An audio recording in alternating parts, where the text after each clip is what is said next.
Hi friends, market അപ്ഡേറ്റ്സിൻ്റെ ഒരു പുതിയ വീഡിയോയിലേക്ക് എല്ലാവർക്കും സ്വാഗതം. ഇന്നൊരു സൈഡ് വേളൊരു സെഷനായിരുന്നു നിഫ്റ്റിയിൽ കാണാനുണ്ടായിരുന്നത്. 17,317.4 മാർക്കറ്റ് ഓപ്പൺ ആയതിനു ശേഷം 17,361 വരെ ഹൈ പോയി. തുടർന്ന് 17,312.2 മാർക്കറ്റ് ക്ലോസ് ആവുകയും ചെയ്തു. NTPC, ONGC, power grid, coal India, Bharat petroleum ഇവരായിരുന്നു നിഫ്റ്റിയുടെ ടോപ്പ് ഗെയിനറായിട്ട് നിന്നിട്ടുണ്ടായിരുന്നത്.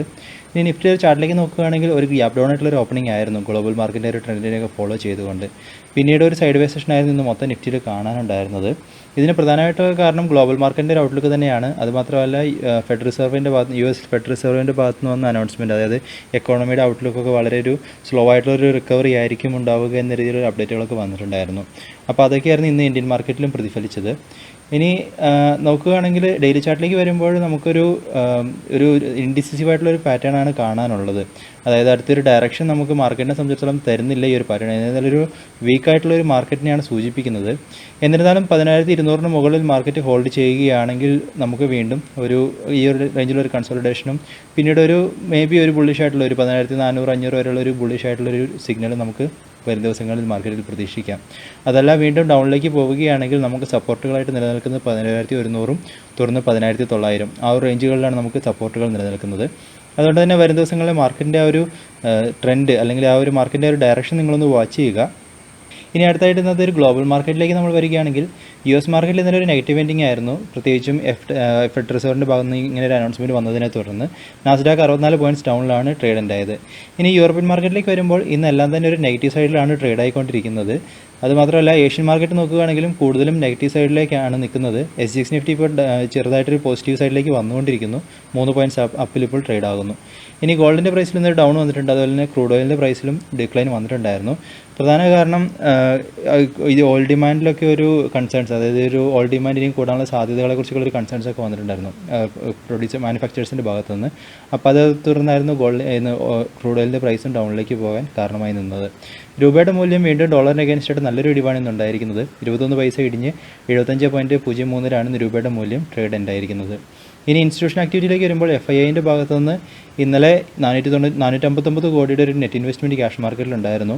അതുപോലെ തന്നെ DIIൻ്റെ ഭാഗത്ത് നിന്ന് വരുമ്പോൾ ഡൊമസ്റ്റിക് ഇൻസ്റ്റിറ്റ്യൂഷൻ്റെ ഭാഗത്തേക്ക് നോക്കുമ്പോൾ 97 കോടിയുടെ ഒരു നെറ്റ് വിത്ഡ്രോവലാണ് ഇന്നലെയും ക്യാഷ് മാർക്കറ്റിൽ ഉണ്ടായിരിക്കുന്നത്.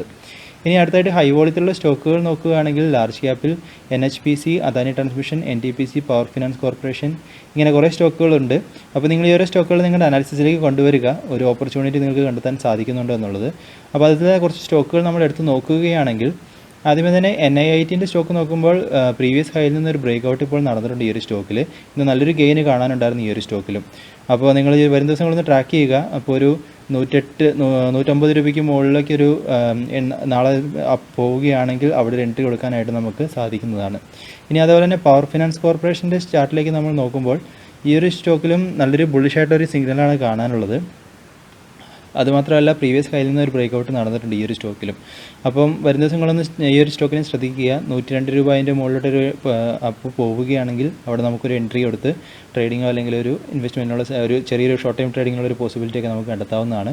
അതുമാത്രമല്ല സൺ ടിവിൻ്റെ സ്റ്റോക്ക് നോക്കുകയാണെങ്കിൽ നല്ലൊരു ഗെയിനായിരുന്നു കാണാനുണ്ടായിരുന്നത്. അതുമാത്രമല്ല ഒരു പ്രീവിയസ് ഹൈയിൽ നിന്നും ബ്രേക്ക് ഔട്ടുകൾ നടന്നിട്ടുമുണ്ട്. ഏകദേശം 40 രൂപയുടെ അടുത്തുള്ളൊരു ഗെയിൻ ഉണ്ടായിരുന്നു ഇന്നൊരു സ്റ്റോക്കിൽ. അപ്പോൾ നിങ്ങൾ ഈ സ്റ്റോക്കിനൊന്ന് ട്രാക്ക് ചെയ്യുക. അപ്പോൾ വീണ്ടും ഒരു അപ് ട്രെൻഡ് തുടരുകയാണെങ്കിൽ തീർച്ചയായിട്ടും ഈ സ്റ്റോക്കിനെയും കൺസിഡർ ചെയ്യാം. അതുമാത്രമല്ല ടാറ്റ പവറിൽ നോക്കുകയാണെങ്കിലും പ്രീവിയസ് ഹൈയിൽ നിന്ന് ഒരു ബ്രേക്ക് ഔട്ടുകൾ നടന്നിട്ടുണ്ട്. അപ്പോൾ നിങ്ങൾ തീർച്ചയായിട്ടും ഈ ഒരു ടാറ്റ പവറിൻ്റെ സ്റ്റോക്കിനെയും ഒന്ന് ട്രാക്ക് ചെയ്യുക. ഇപ്പം ഏകദേശം 61 രൂപ 40 പൈസയിലാണ് ട്രേഡ് ഉണ്ടായിരിക്കുന്നത്. അപ്പോൾ അതിന് മുകളിലേക്ക് വീണ്ടും പോവുകയാണെങ്കിൽ തീർച്ചയായിട്ടും അവിടെ ഒരു എൻട്രി കൊടുക്കുന്നതായിട്ട് ശ്രദ്ധിക്കുക. ഇനി അതുപോലെ ടെക് മഹീന്ദ്രൻ്റെ സ്റ്റോക്ക് നോക്കുമ്പോൾ ആ ഒരു ഹൈ ലെവലിൻ്റെ അടുത്താണ് ഇപ്പോൾ ട്രേഡ് ആയിക്കൊണ്ടിരിക്കുന്നത്. ആ ഒരു ഹൈ ലെവലിന് ഇതൊരു പുതിയ ഹൈ ക്രിയേറ്റ് ചെയ്തു. എന്തെന്നാൽ ആ ഒരു ഹൈനെ ബ്രേക്ക് ചെയ്യാൻ സാധിച്ചിട്ടില്ല. അപ്പോൾ ആ ഒരു ഹൈ ലെവലിൽ ഇങ്ങനെ സ്റ്റോക്ക് ഇങ്ങനെ കൺസോളിഡേഷൻ നടന്നുകൊണ്ടിരിക്കുന്നു. അപ്പോൾ ഇതിൽ നിന്നൊരു ബ്രേക്ക് ഔട്ട് നടക്കുകയാണെങ്കിൽ ഏകദേശം 726 രൂപ 729 രൂപ ആ റേഞ്ചിലൊരു ബ്രേക്ക് ഔട്ടുകൾ നടക്കുകയാണെങ്കിൽ തീർച്ചയായിട്ടും 729 മുകളിലൊരു ബ്രേക്ക് ഔട്ടുകൾ നടക്കുകയാണെങ്കിൽ തീർച്ചയായിട്ടും ഈ ഒരു സ്റ്റോക്കിനെ നിങ്ങളൊന്ന് കൺസിഡർ ചെയ്യാവുന്നതാണ്. ഇനി അടുത്തായിട്ട് സി എൻ്റർടൈൻമെൻറ്റിൻ്റെ സ്റ്റോക്ക് നോക്കുകയാണെങ്കിൽ ഇതിലും ഒരു ബുള്ളിഷായിട്ടുള്ളൊരു സിഗ്നലുകളാണ് കണ്ടുകൊണ്ടിരിക്കുന്നത്. ഒരു V ഷേപ്പിലുള്ളൊരു റിക്കവറി പോലെ ഒരു ഫോർമേഷനാണ് കാണുന്നത്. അപ്പോൾ ഇതൊരു പ്രീവിയസ് ഹൈയിൽ നിന്ന് കഴിഞ്ഞ ദിവസം ഒരു ബ്രേക്ക് ഔട്ടുകൾ നടന്നിട്ടുണ്ടായിരുന്നു. അപ്പം അടുത്തൊരു റെസിസ്റ്റൻസ് ലെവലായിട്ട് 210 റേഞ്ചിലാണ് അടുത്തൊരു റെസിസ്റ്റൻസ് നിലനിൽക്കുന്നത്, 211 റേഞ്ചിൽ. അപ്പോൾ അതുവരെയുള്ളൊരു ട്രെൻഡ് തുടരാനുള്ള ചാൻസസ് ഈ ഒരു സ്റ്റോക്കിലും കാണുന്നുണ്ട്. തീർച്ചയായിട്ടും നിങ്ങൾ ഈ ഒരു സ്റ്റോക്കിനെ ഒന്ന് കൺസിഡർ ചെയ്യുക. അതുപോലെ തന്നെ എക്സൈഡ് ഇൻഡസ്ട്രീസിൻ്റെ സ്റ്റോക്കിലേക്ക് നോക്കുമ്പോൾ ആ ഒരു പ്രീവിയസ് ഹൈൻ്റെ അടുത്ത് തന്നെയാണ് ഇപ്പോൾ ഈ ഒരു സ്റ്റോക്ക് വീണ്ടും വന്നുകൊണ്ടിരിക്കുന്നത്. ഒരു ബിയറിഷ് ക്യാൻഡിലിരുന്ന് കഴിഞ്ഞ ദിവസം ഉണ്ടായിരുന്നു, എന്നിരുന്നാലും വീണ്ടും ആ ഒരു പ്രീവിയസ് ഹൈയിലേക്ക് വീണ്ടും സ്റ്റോക്ക് വന്നുകൊണ്ടിരിക്കുകയാണ്. അപ്പോൾ അതിൽ നിന്നൊരു ബ്രേക്കൗട്ടുകൾ നടന്നു കഴിഞ്ഞാൽ തീർച്ചയായിട്ടും നിങ്ങൾക്ക് ഈ ഒരു സ്റ്റോക്കിനെയും കൺസിഡർ ചെയ്യാവുന്നതാണ്. അതുപോലെ തന്നെ ഹിന്ദുസ്ഥാൻ സിങ്കിൻ്റെ സ്റ്റോക്കിലേക്ക് നോക്കുകയാണെങ്കിൽ ഇത് കഴിഞ്ഞ കുറച്ച് ദിവസങ്ങളൊരു ബിയറിഷ് ക്യാൻഡിലുകളാണ് വന്നുകൊണ്ടിരിക്കുന്നത്. ഇപ്പോൾ ആ ഒരു സപ്പോർട്ട് ലെവലിലാണ് ഈ ഒരു സ്റ്റോക്ക് ഇപ്പോൾ ട്രേഡ് ആയിക്കൊണ്ടിരിക്കുന്നത്. അപ്പോൾ വരും ദിവസങ്ങളിൽ ഈ ഒരു സ്റ്റോക്കിൽ നിന്ന് കൺസിഡർ ചെയ്യുക. ഈ ഒരു ലെവലിൽ നിന്ന് ബ്രേക്കൗട്ട് താഴേക്കാണ് ഡൗണിലേക്ക് ഒരു ബ്രേക്കൗട്ട് നടക്കുകയാണെങ്കിൽ അടുത്തൊരു സപ്പോർട്ടായിട്ട് നിലനിൽക്കുന്നത് 202 റേഞ്ചാണ്. 203 റേഞ്ചിലാണ് അടുത്തൊരു സപ്പോർട്ട് നിലനിൽക്കുന്നത്. അതല്ല, ഈ ഒരു റേഞ്ചിൽ കൺസോളിഡേഷൻ നടന്ന് റിവേഴ്സൽ പോലെ കാണുകയാണെങ്കിൽ ഒരു അപ് ട്രെൻഡിനുള്ള ചാൻസസ് ഈ ഒരു സ്റ്റോക്കിലും നമ്മൾക്ക് വരും ദിവസങ്ങളിൽ പ്രതീക്ഷിക്കാം. അതുപോലെ തന്നെ അദാനി എൻ്റർടൈൻമെൻറ്റ് സ്റ്റോക്ക് നോക്കുമ്പോൾ ഇതിലും ഒരു റിവേഴ്സലിനുള്ള ചാൻസസ് ആണ് ഈ ഒരു സ്റ്റോക്കിൽ കാണാനുള്ളത്. ഒരു ബിയറിഷ് ക്യാൻഡിലാണെന്ന് പ്ലോട്ടായിരിക്കുന്നത്. അപ്പോൾ വരും ദിവസങ്ങളിൽ ഒരു ബിയറിഷ് ക്യാൻഡിൽ പ്ലോട്ട് ചെയ്യുകയും അതുപോലെ തന്നെ 234 താഴേക്ക് വരികയാണെങ്കിൽ വീണ്ടും ഒരു ബിയറിഷ് ക്യാൻഡിൽ സിഗ്നലിനുള്ള ചാൻസസ് ഈ ഒരു സ്റ്റോക്കിൽ നമുക്ക് പ്രതീക്ഷിക്കാം. ഇനി അടുത്തായിട്ട് പ്രധാനപ്പെട്ട സ്റ്റോക്ക് അപ്ഡേറ്റുകൾ നോക്കുകയാണെങ്കിൽ ആദ്യമേ തന്നെ ഗവൺമെൻറ് IRCTCയിലുള്ള അവരൊരു സ്റ്റേക്കിൻ്റെ ഒരു ഭാഗം ഓഫർ ഫോർ സെയിലിൽ വെക്കാൻ പോകുന്നൊരു അപ്ഡേറ്റുകൾ കണ്ടിട്ടുണ്ടായിരുന്നു. അപ്പോൾ അതിന് കാരണമായിട്ട് കാണിച്ചിരിക്കുന്നത് സെബിയുടെ നോംസ് പ്രകാരം ഗവൺമെൻറ്റിൻ്റെ കയ്യിൽ ഉള്ള സ്റ്റോക്കിനെ 75% കുറയ്ക്കണമെന്നാണ് അപ്ഡേറ്റുകളിൽ കാണിച്ചിരിക്കുന്നത്. ഇപ്പോൾ കറണ്ടായിട്ട് നോക്കുകയാണെങ്കിൽ അവർ ഏകദേശം 87.4% സ്റ്റേക്ക് IRCTCയിൽ ഹോൾഡ് ചെയ്യുന്നുണ്ട്. അപ്പോൾ അത് 75% കുറയ്ക്കണമെന്നാണ് സെബിയുടെ നോംസ് പ്രകാരമുള്ള നിബന്ധനകൾ. അപ്പോൾ ആ ഒരു ഇതിലേക്ക് കൊണ്ടുവരാനാണ് ഓഫർ ഫോർ സെയിലേക്ക് വെക്കുന്നതെന്നാണ് അപ്ഡേറ്റുകളിൽ കാണാനുള്ളത്. അപ്പോൾ ഈ ഒരു ന്യൂസുകളെ തുടർന്ന് സ്റ്റോക്ക് ചെറിയൊരു അപ് ട്രെൻഡിലേക്ക് പോയിട്ടുണ്ടായിരുന്നു. ഇനി അടുത്തായിട്ട് സ്റ്റീൽ സ്ട്രിപ്സ് വീൽസിലേക്ക് വരുമ്പോൾ ഇവർക്ക് ഏകദേശം 25,000 വീൽസിൻ്റെ ഒരു ഓർഡർ യൂറോപ്യൻ കാരവാൻ ട്രെയിലർ മാർക്കറ്റിൽ നിന്ന് കിട്ടിയെന്ന് അപ്ഡേറ്റുകളിൽ കാണിച്ചിട്ടുണ്ടായിരുന്നു. ഏകദേശം 2.2 ലക്ഷം യൂറോസ് വർത്ത് ചെയ്യുന്ന ഓർഡറുകളാണ് എന്നാണ് അപ്ഡേറ്റുകളിൽ പറഞ്ഞിരിക്കുന്നത്. ഇനി അടുത്തതായിട്ട് ഗ്ലെൻമാർക്ക് ഫാർമയെ സംബന്ധിച്ചിടത്തോളം ഇവരുടെ സബ്സിഡറിയായ ഇച്നോസ് സയൻസ് അതിലുള്ളൊരു സ്റ്റേക്ക് അവർ വിൽക്കാൻ പോകുന്നു. അതേ തുടർന്ന് ഏകദേശം അവരൊരു ഫണ്ട് റേസിങ്ങിനായിട്ട് പോകുന്ന എന്ന രീതിയിലാണ് അപ്ഡേറ്റുകൾ കാണാനുള്ളത്. അപ്പോൾ ഇതൊരു ഫിനാൻഷ്യൽ ഇയർ 2021 സെക്കൻഡ് ഹാഫിൽ ഇതിൻ്റെ ഒരു പ്രോസസ്സെല്ലാം കംപ്ലീറ്റ് ചെയ്യും എന്ന രീതിയിലാണ് അവർ അപ്ഡേറ്റുകളിൽ പറഞ്ഞിരിക്കുന്നത്. ഇനി അടുത്തതായിട്ട് ആർത്തി ട്രക്സിൻ്റെ ബോർഡ് മീറ്റിംഗ് ഉണ്ടായിരുന്നു. അപ്പോൾ ബോർഡ് മീറ്റിങ്ങിൽ അവർ ബോണസ് ഷെയറിൻ്റെ കുറിച്ചുള്ള അപ്രൂവൽ കൊടുത്തു.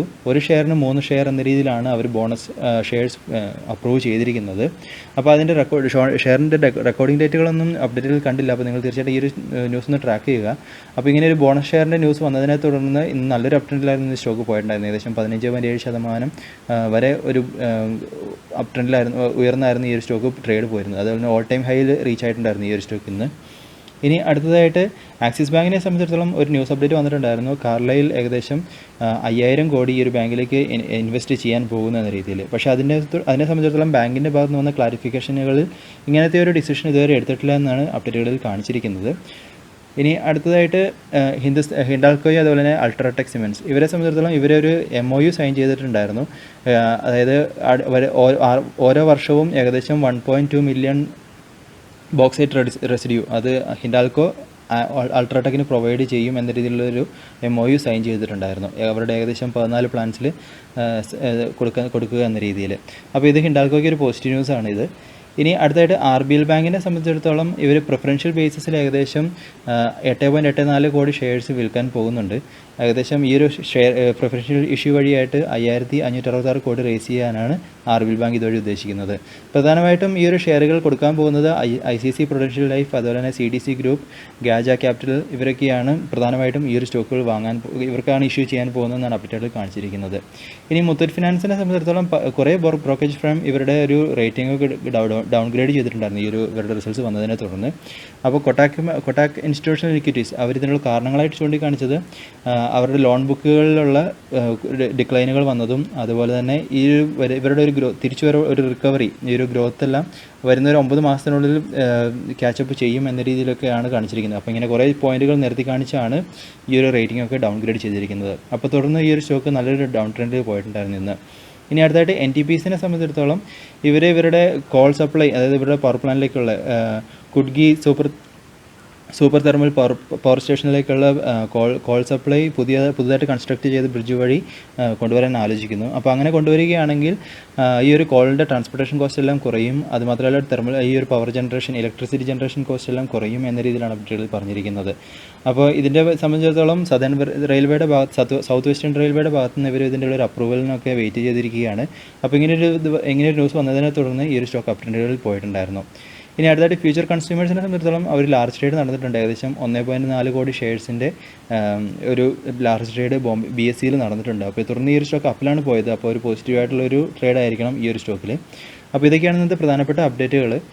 അപ്പോൾ നിങ്ങൾ വരും ദിവസങ്ങളിൽ മാർക്കറ്റിൻ്റെ ഒരു ട്രെൻഡിനെ ഒന്ന് വാച്ച് ചെയ്യുക. ഒരു വീക്കായിട്ടുള്ളൊരു മാർക്കറ്റാണ് കാണുന്നത്. എന്നിരുന്നാലും ഒരു 17,200 മുകളിൽ ഹോൾഡ് ചെയ്യുകയാണെങ്കിൽ വീണ്ടും നമുക്കൊരു റിക്കവറി ഈ ഒരു മാർക്കറ്റിൽ പ്രതീക്ഷിക്കാം.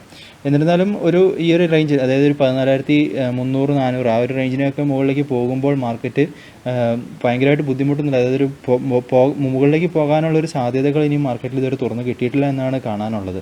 അപ്പോൾ ആ ഒരു റേഞ്ചുകളൊക്കെ നിങ്ങളൊന്ന് ക്ലോസ് ആയിട്ട് വാച്ച് ചെയ്യുക.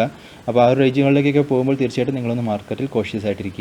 അപ്പോൾ ഇന്ന് പറഞ്ഞ സ്റ്റോക്കുകളും ന്യൂസുകളൊക്കെ നിങ്ങളും ഒന്ന് അനലൈസ് ചെയ്തതിന് ശേഷം നിങ്ങൾ കണ്ടെത്തുന്ന കാര്യങ്ങളും തീർച്ചയായിട്ടും കമൻറ്റ് വഴിയായിട്ട് അറിയിക്കുക. പുതിയ അപ്ഡേറ്റുകളായിട്ട് നമുക്ക് വീണ്ടും കാണാം. അതുവരെ this is Tony signing off.